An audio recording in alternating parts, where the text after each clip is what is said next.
Assalamualaikum warahmatullahi wabarakatuh.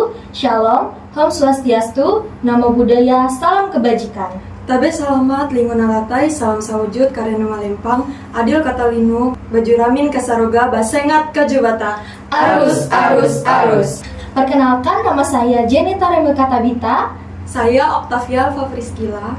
Adapun pada episode pertama kali ini kami mengangkat subtema yaitu partisipasi politik dan pemilih cerdas. Nah, guys, kita mengetahui bahwa generasi muda memiliki peran penting terhadap demokrasi. Dengan peran tersebut meningkatkan partisipasi politik juga. Nah, khususnya dalam pemilihan umum. Mereka harus menjadi pemilih yang cerdas dan bertanggung jawab dengan memilih pemimpin yang berkualitas dan memahami hak serta kewajiban sebagai warga negara. Nah, di sini kami juga menghadirkan narasumber-narasumber yang sangat menarik untuk diajak berbincang. Boleh perkenalkan diri? Halo semuanya, perkenalkan nama aku Alicia Darstiani, bisa dipanggil Alicia. Halo semuanya, perkenalkan nama aku Arif, bisa dipanggil Arif juga. Halo semuanya, perkenalkan nama aku Gabriel Kence, bisa dipanggil Biel. Nah, teman-teman, di sini kami ingin bertanya kepada kalian semua. Nah, pada saat ini kan masih banyak nih generasi anak muda yang tidak menggunakan hak pilihnya. Nah, bagaimana cara meminimalisasi kaum anak muda yang masih banyak tidak ikut pemilu agar mereka menggunakan hak pilih mereka? Mungkin kalau kita sebelum kita membahas lebih jauh, kita harus cari tahu dulu nih faktor utama kenapa sih anak muda zaman sekarang itu banyak sekali tidak ikut serta dalam proses pemilihan. Karena kalau seperti yang kita lihat secara umum bahwa zaman sekarang itu banyak sekali anak muda rantauan, di mana untuk proses ikut dalam pemilihan umum itu dilihat dari KTP dan domisili. Nah, menurut saya itu merupakan faktor utama kenapa anak muda itu banyak sekali tidak dapat ikut serta dalam proses pemilihan. Alangkah baiknya untuk meminimalisir supaya suara tetap aman, untuk anak muda sekarang harus diberi kebebasan untuk memilih, baik itu dari segi persyaratan, hal apa yang harus mereka bawa agar mereka bisa ikut serta dalam proses pemilihan, seperti KK, seperti surat dari Bawaslu, mungkin dari saya begitu. Kalau menurut aku sendiri pribadi, untuk cara kita meminimalisirkan hal tersebut, kita melihat terlebih dahulu anak-anak muda sekarang itu perlu kita sadarkan. Karena menurut pandangannya aku lihat sendiri ya, anak-anak muda sekarang tuh kayak lebih apatis, nggak mau tahu sama hal-hal politik dan lain sebagainya. Ya siapa yang memimpin nanti ya bodo amat, siapa mereka ya udah mimpin aja gitu. Dan menurut aku cara untuk meminimalisirkan hal tersebut adalah benar yang sudah dilakukan Bawaslu dan juga KPU pada saat ini adalah mereka sosialisasi. Tapi sosialisasinya saya berharap Bawaslu dan KPU ini lebih fokus pada pemilih pemula seperti itu.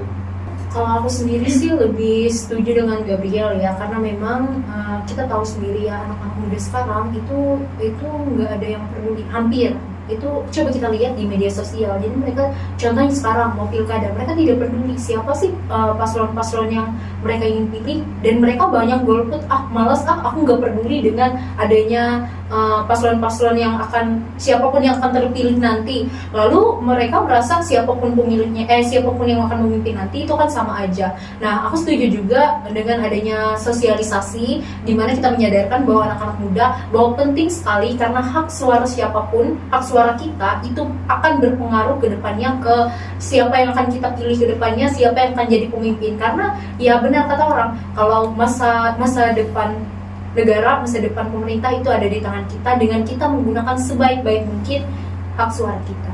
Nah, soal itu sih. Nah, ngomong-ngomong berkaitan dengan pemilu, bagi kalian generasi muda, kan kita sama-sama generasi muda nih. Nah, apakah sosialisasi politik penting untuk diadakan pada saat mendekati pemilihan umum, yang mana kan sebentar lagi juga ini kita mendekati pemilihan gubernur juga ya, 27 November ini. Menurut kalian sendiri bagaimana?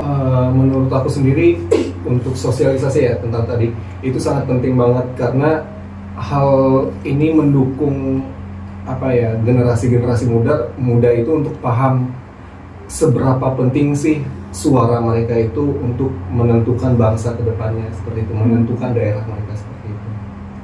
Ya, menurut saya mungkin sama seperti Gabriel itu sangat penting karena melalui kegiatan sosialisasi itu juga kita diberi pembekalan bagaimana peran anak muda itu dalam proses pemilihan, yang pastinya setiap satu suara yang kita miliki itu berharga seperti yang sudah dijelaskan oleh Cia tadi, dimana suara keputusan bersama itu ada di tangan rakyat dan untuk rakyat juga begitu.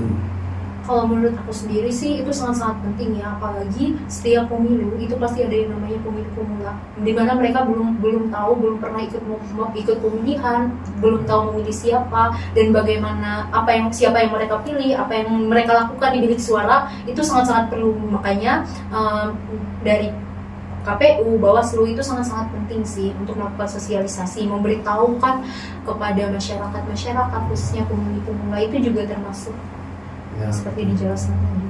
Oke, nah kalian kan nih udah punya hak untuk memilih ya. Nah, apa saja yang menjadi pertimbangan kalian dalam mengikuti pemilihan umum ini sebagai generasi muda dan sebagai pemilih yang cerdas dalam memilih pemimpin? Siapa ini? Boleh, boleh saya duluan ya. Mohon maaf ya, saya duluan.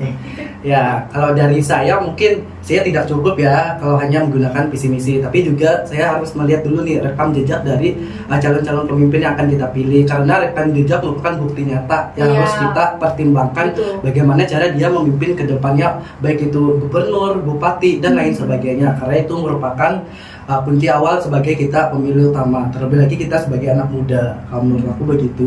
Ya, aku setuju sih kata Arif, karena kita nggak boleh cuma lihat visi misi, karena kita nggak tahu kan yang pemilih siapa sih yang akan menjadi pemimpin daerah kita. Bisa saja kan visi misi itu cuma sekedar janji. Jadi kita juga harus melihat kayak, oh dia dulunya pernah melakukan kayak gini untuk membangun daerah di awalnya seperti ini, itu juga termasuk pertimbangan. Wah, dia bisa memajukan daerah ini, otomatis ketika dia menjadi gubernur ini, dia akan membantu mengelola lah dengan baik. Nah, itu termasuk juga rekam jejak.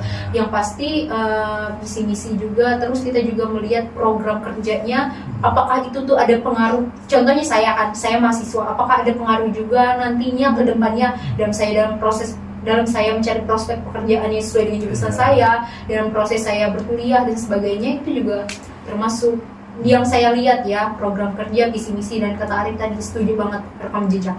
Kalau dari aku sendiri memang benar apa yang dikatakan kawan-kawan tadi mengenai track record pastinya dari para calon-calon ini, dan juga sebagai generasi muda itu kita harus tahu dan paham mengenai relevansi dari visi dan misi dan juga program-program dari para paslon ini. Kita melihat terlebih dahulu apakah visi dan misinya ini memang sangat-sangat sejalan, dan juga apakah nanti juga akan berjalan nanti ke depannya di wilayah yang dimana pemimpin-pemimpin ini nanti akan memimpin seperti itu. Ya, kalau aku sendiri sih juga setuju banget ya dengan pendapat kalian masing-masing, yang dimana kita juga sebagai generasi muda ya dan pemilih cerdas, kita juga harus mengetahui track record dari para pemimpin yang akan memimpin kita di masa depan. Nah, menurut kalian nih, kenapa generasi kita ini disebut sebagai pemilih pemula dan pemilih cerdas? Kalau aku mau jawab ya, kenapa kita dibilang pemilih pemula? Yang pertama, kita pasti tahu periode masa jabatannya seorang pemimpin. Contohnya pemilu atau pilkada ini kan 5 tahun kalau nggak salah. Ya, 5 tahun. Otomatis kan kita belum pernah mengikuti pemilihan sebelumnya, dan ini baru umur 17 baru bisa ikut pemilihan. Otomatis kita disebut pemilih pemula karena untuk pertama kalinya kita mengikuti pemilu.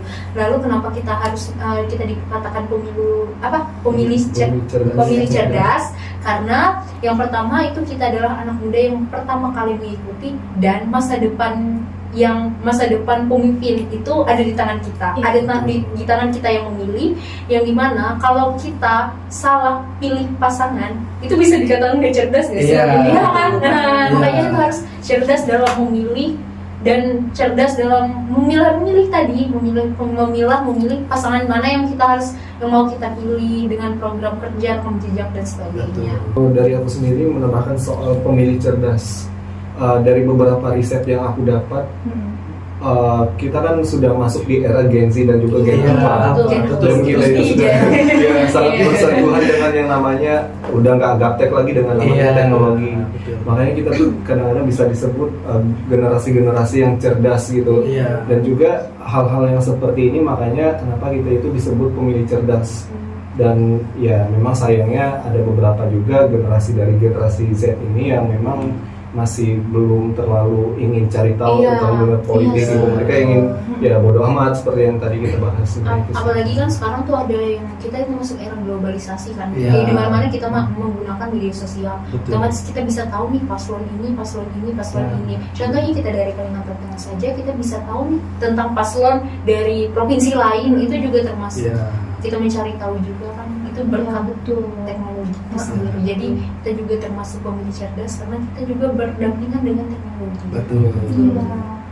Pesan-pesan apa yang kalian ingin sampaikan kepada generasi muda di luaran sana tentang pentingnya berpartisipasi politik dan menjadi pemilih yang cerdas? Dari aku dulu Iya. ya. Ya, Nah, untuk silakan. teman-teman sebenarnya Iya.